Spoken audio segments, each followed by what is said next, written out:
माँ स्कंदमाता की कथा। नवरात्रि 5वां दिन। नवरात्रि के 5वें दिन माँ के स्कंदमाता स्वरूप की पूजा की जाती है। माँ दुर्गा का ये स्वरूप अत्यंत शांत, सौम्य और करुणामयी है।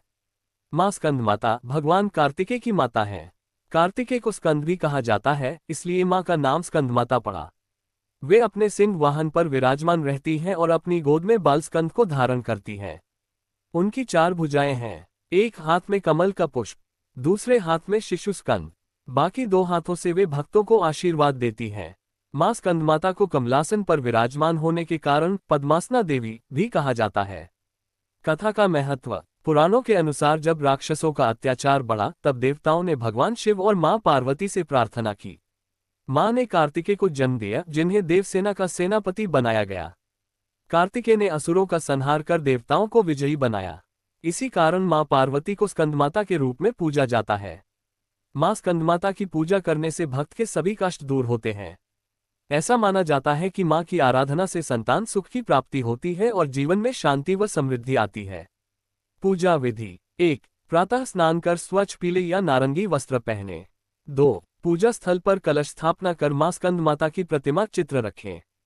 3. मां को गंगाजल, रोली, अक्षत और पीले फूल अर्पित करें। 4. कमल पुष्प विशेष रूप से मां को चढ़ाएं। 5. भोग में केले, नारियल और घी से बनी मिठाई अर्पित करें।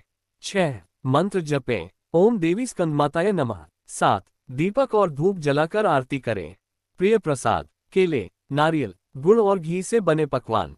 प्रिय वस्त्र, पीले और नारंगी रंग के वस्त्र। वाहन, सिंह। मां स्कंदमाता की महिमा। मां स्कंदमाता की पूजा करने से संतान सुख की प्राप्ति होती है। भक्त को आत्मिक शांति, मोक्ष और दिव्य तेज मिलता है। मां अपने उपासक को कष्टों से मुक्ति दिलाकर जीवन में सुख समृद्धि प्रदान करती हैं। भक्त जब पूरे श्रद्धा भाव से मां का स्मरण करता है तो उसे सांसारिक और पारलौकिक दोनों सुख प्राप्त होते हैं।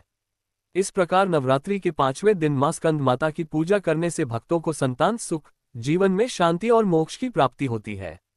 जय मां स्कंदमाता।